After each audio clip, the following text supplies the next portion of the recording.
আসসালামু আলাইকুম রহমতুল্লাহি ওয়া বারাকাতুহু। সম্মানিত ভিউয়ার্স,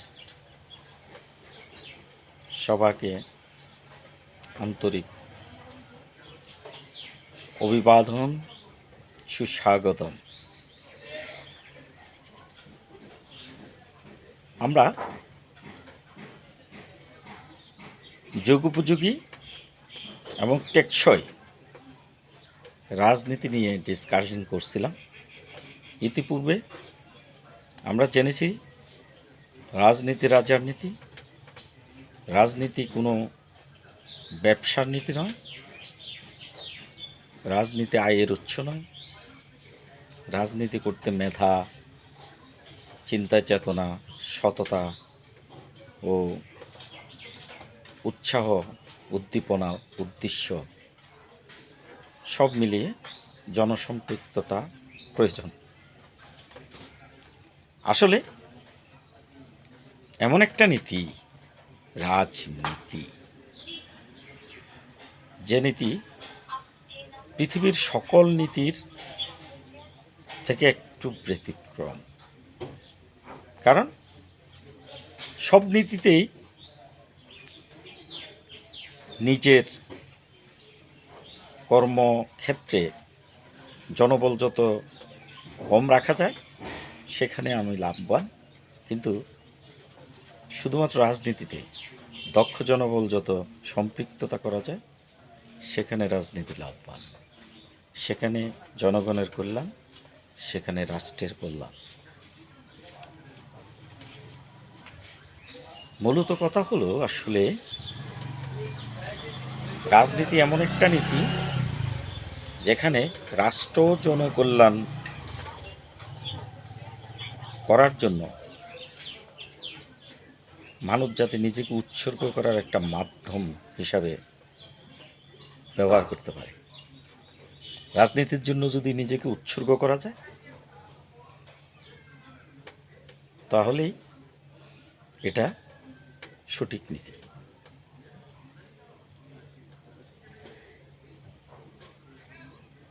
এই নীতি ব্যবহার করে জনতা ও রাষ্ট্রের সমস্যা ও জটিলতা নিরাময় করা যায়, আর এই নীতির ধারক ও বাহক হলো জনতা।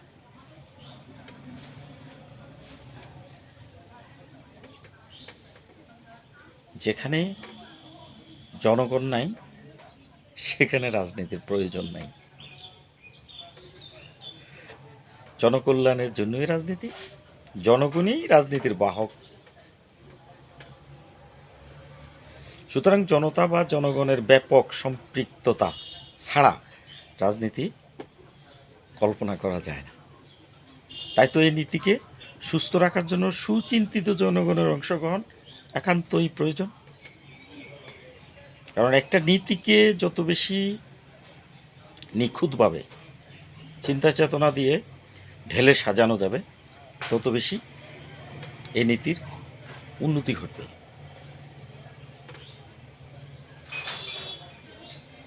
যাদের চিন্তা চেতনা থাকবে বিচার, সুবিবেচনা এবং সঠিক উদ্দেশ্য, এমন জনতার রাজনীতির ধারক ও বাহক হওয়া অত্যাবশ্যক। কারণ রাজ্যের পতন হয় দেশ হতে যখন সুবিচার উঠে যায়। তাহলে রাজনীতিবিদদের সুবিচারক না হলে টেকসই রাজনীতি হবে না। সুবিচারে রাজ্য স্থায়ী হয়, আর সুবিচারকের কোনো লাঠি বাহিনী বা জবরদখলদারির প্রয়োজন হয় না। এমনিতেই সুবিচার হলে বিচার গ্রহণযোগ্য হয়ে যায়। সুবিচারকের কোনো রকমের জোর জবরদস্তি করে বিচারটাকে প্রতিষ্ঠা করতে হয় না। সুবিচারকের কোনো বন্ধু বা শত্রু নেই।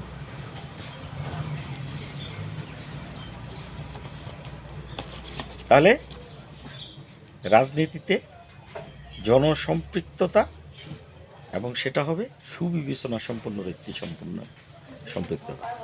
এই নীতির শক্তি হলো প্রদীপের আলোর মতো।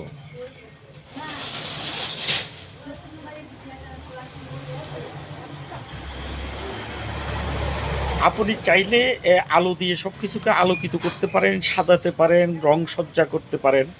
আবার যদি আপনি চান এ আলো দিয়ে সব কিছুকে জ্বালিয়ে পুড়িয়ে ছারখার করে ধ্বংস করে দিতে পারেন। এটা হলো রাজনীতিক ব্যক্তিত্বের মনন, চিন্তা চেতনার উপরে এই নীতিটা কাজ করে।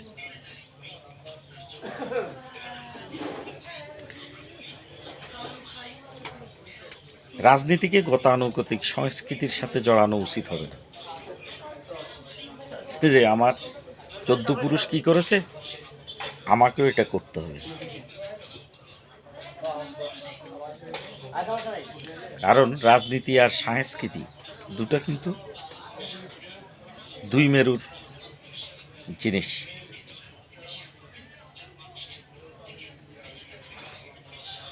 সংস্কৃতি যদি বেদি হয়, রাজনীতি তার ওষুধ।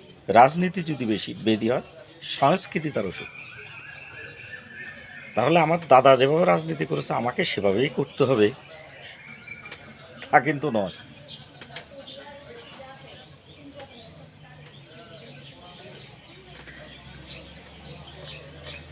আধুনিকতার দিকে বিশ্ব যখন ধাবমান, চলমান, প্রবাহমান, তেমনি এই নীতিকেও আধুনিকতার সাথে যোগোপযোগী করে, আধুনিক করে, জনতাকে সম্পৃক্ত করে চর্চা করতে হবে। তাহলে এই নীতির ধারক বাহক যে জনতা, যে ব্যক্তিবর্গ, নেতৃবৃন্দ, ওদেরকে রাজনীতি কেন করেছেন, রাজনীতি করার কারণে বা রাজনীতির খেসারত স্বরূপ অসম্মান, দেশ ত্যাগ এবং অভিবাসন এ ধরনের কিছুই করতে হবে না, বা এই ধরনের কোনো ক্ষতিকর দিক তার উপরে প্রভাবিত হবে না। কারণ আমি যেমন সমাজ সেবা করি, রাষ্ট্র মানুষ সে কল্যাণে কাজ করি, তাহলে তো মানুষ আমাকে কি ক্ষমতাসীন আর কি অপোজিশন সবসময় স্মরণে রাখবে। আর আমার ভিতরে যদি স্বেচ্ছাচারিতা, স্বৈরতান্ত্রিকতা এবং মাইট ইজ রাইট, জোর যার মুল্লুক তার, এবং একক সিদ্ধান্ত, তা আমি যা জানি, আমি যা বুঝি, আর পৃথিবীর কেউ জানে না, আমি চালাক আর সব বোকা, এ ধরনের চিন্তা চেতনা আপনাকে রাজনীতি পরবর্তী স্থান দেশ থেকে বাধ্য করে বা বাধ্য হয়। তাহলে রাজনীতি করে মরতে হবে, রাজনীতি করে অপমানিত হইতে হবে, রাজনীতি করে দেশ ত্যাগ করতে হবে, রাজনীতি করে অন্য দেশে বসবাস করতে হবে, রাজনীতি করলে আপনার আরেক দেশে বাড়ি করতে হবে। এই সংস্কৃতি থেকে আমাদের বেরিয়ে আসতে হবে। অর্থাৎ সংস্কৃতি আর রাজনীতি আমরা বুঝে শুনে রাজনীতি করতে হবে।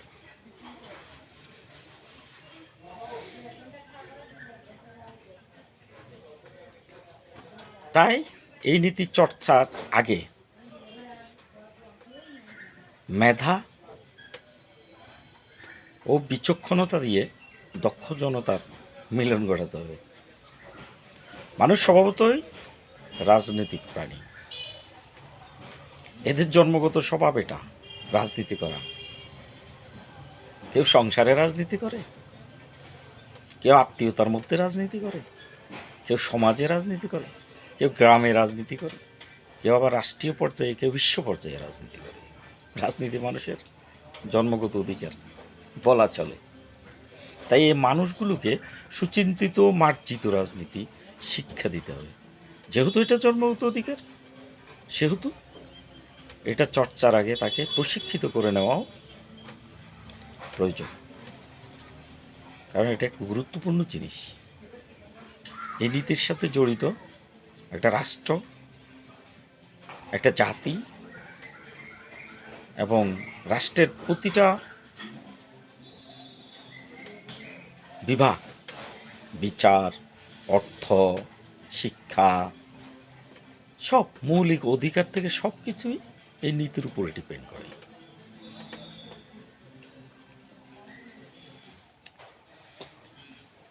এতে করে উপকার কি হবে? ক্ষমতার জন্য আমাকে আর দাঁড়া যেতে হবে না, ক্ষমতার জন্য আমাকে দৌড়াতে হবে না, ক্ষমতা জোর করে ধরার জন্য আমাকে চেষ্টা করতে হবে না। কারণ জনতার চাওয়া পাওয়া সমভাব হলেই ক্ষমতা এমনিই দায়িত্ব পালনের জন্য জনতা দিয়ে দেবে, এবং সেই ক্ষমতা টিকসই হবে, সেই ক্ষমতা ব্যত্যয় ঘটবে না, সেই ক্ষমতা নিয়ে কোনো বিতর্ক বা সেই ক্ষমতা নিয়ে কোনো রকমের আপনার বাধাগ্রস্ততা বা ক্ষমতা প্রয়োগের ক্ষেত্রে কোনো রকমের হীনমন্যতা আসবে না, কারণ সে ক্ষমতা আপামর জনতার ক্ষমতা। আর এর অন্যথায় ক্ষমতাকে জোর করে ধরে রাখতে চেষ্টা চালাতে হবে। যদি আমি বিচক্ষণতার সাথে রাজনীতির চর্চায় দক্ষ জনগণকে সম্পৃক্ত না করি, তাহলে কি হবে?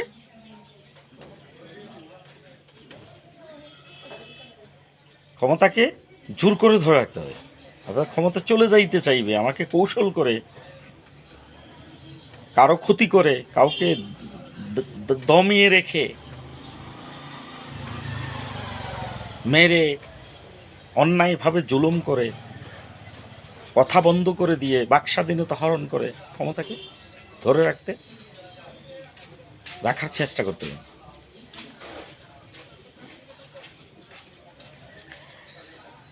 আসলে যারা স্বৈরাচার ক্ষমতা ধরে রাখার চেষ্টা চালায়, কারণ ক্ষমতা ধরে রাখতে চাওয়ার অন্যতম একটি কারণ হলো ক্ষমতার অপব্যবহারের শাস্তি থেকে সে বাঁচার জন্য। কারণ সে নিজে জানে আমি আমার ক্ষমতার অপব্যবহার করেছি, তাই আমাকে ক্ষমতা জোর করে হলেও ধরে না রাখলে শাস্তি পেতে হবে।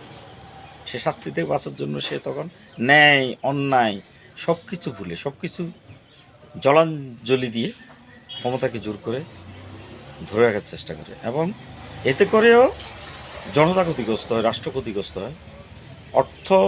অর্থাৎ ক্ষমতা ধরে রাখার জন্য সন্ত্রাসী পালন করতে হয়, লাঠিয়াল বাহিনী রাখতে হয়, দুষ্কৃতকারী সংঘবদ্ধ করতে হয়, প্রতিটা সেক্টরের দুর্নীতিবাজদের কথা রাখতে হয়। আর তাতে করে দেশের অর্থনীতির উপরে চাপ পড়ে, জনগণ তাদের অধিকার থেকে বঞ্চিত হয়, দুর্নীতি পুরো রাষ্ট্রে সয়লাভ করে।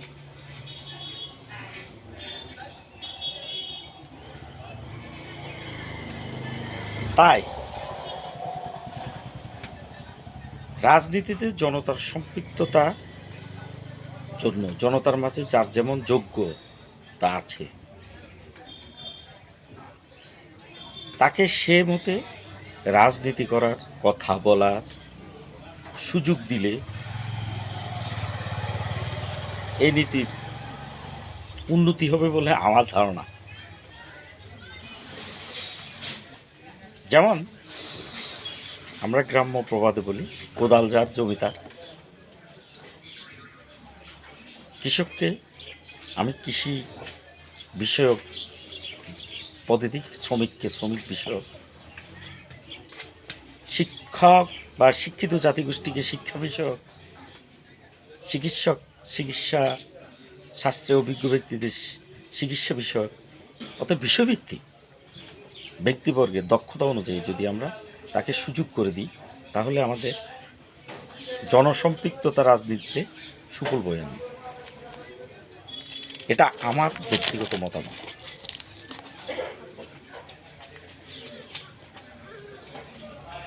পক্ষান্তরে জনতাকে নেতা নির্বাচনের গুরুত্ব জানাতে হবে, শিখাতে হবে, জানতে দিতে হবে। নয়তো অল্প লাভের জন্য অনেক বেশি পস্তাতে হবে রাজনীতি। কারণ আমরা দেখেছি যেখানে জনগণ নেতা নির্বাচনের জন্য টাকা নেয়, ভোট দিতে টাকা নেয়, ভোট দিতে স্বার্থ থাকে, সুবিধা নেয়, সেখানে নির্বাচিত নেতারা কখনো জনতার বন্ধু হয় না, হয়নি, হবেও না। ওরা হয় শোষক, ওরা হয় স্বেচ্ছাচারী, ওরা হয় অবিবেচক, নির্যাতনকারী। তাহলে এখানে ভুল ছিল দক্ষ জনসচেতন। জনতাকে রাজনীতিতে আসতে হলে প্রথমে হতে হবে সাংগঠনিক নিঃস্বার্থ কর্মী, আদর্শবান মানুষ। তবেই নেতা নির্বাচনে আর কোনো ভুল হবে না। আর সঠিক নেতা নির্বাচিত হলে সঠিক রাজনীতি হবে, সঠিক রাজনীতি হলে সঠিক রাষ্ট্র হবে, সঠিক রাষ্ট্র হলে আমরা উন্নতির দিকে যাব, আমরা উন্নত হলে বিশ্ব আমাকে সম্মান করবে, আমরা সম্মানিত হওয়া মানেই সুফল। অপরপক্ষে অপরাজনীতি করা ব্যক্তিরা মনে করে ক্ষমতা এমনিতে হয়, জনতার কি দরকার, টাকা দিলে হয়,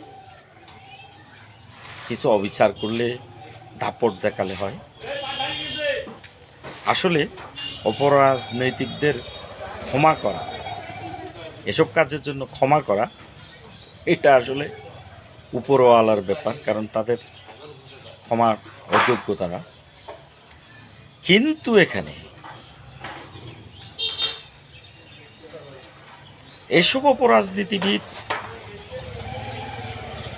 এসব অপরাজনীতি নেতৃবৃন্দকে, অপরাধীকে উপরওয়ালার কাছে বিচারের জন্য পাঠানো দায়িত্ব হলো জনতা। অত জনতা বুঝতে হবে সে আমার সাথে অপরাজনীতি করে, সে আমার সাথে দাপট দেখায়, সে আমাকে দমিয়ে রাখতে চায়, সে আমার বাক স্বাধীনতা হরণ করছে। তাই রাজনীতিতে দক্ষ জনতার অংশগ্রহণ একান্ত প্রয়োজন যদি আমরা দক্ষ রাজনীতি চাই।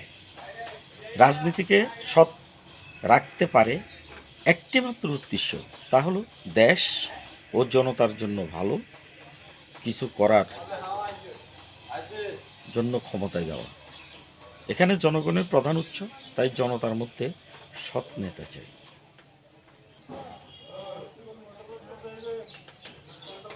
শুধুমাত্র সৎ, দক্ষ, মার্জিত এবং সহনশীল, বৈষম্যহীন ব্যক্তিরাই পারে একটা সুস্থ সুন্দর সংগঠন, একটা সুস্থ সুন্দর সংগঠন, একটা সুস্থ সুন্দর দল, একটা সুস্থ সুন্দর রাজনীতি, একটা সুস্থ সুন্দর জাতি গঠন করতে। সবাইকে ধন্যবাদ জানিয়ে এ আশা ব্যক্ত রাখি যে আমরা জনতা দক্ষ হই, কর্মপরায়ণ হই, আমরা জনতা উদ্যোক্তা হই, আমরা জনতা নিজের কাজ নিজে করতে শিখি, আমরা জনতা আমাদের প্রত্যেকটা সময়কে কাজে লাগাই, আমরা জনতা নিজেরা উন্নত হওয়ার চেষ্টা করি, সৎ হওয়ার চেষ্টা করি। তাহলেই আমাদের রাষ্ট্র, আমাদের জাতি, আমাদের সমাজ উন্নত হবে। ধন্যবাদ সবাইকে। আজকের মতো।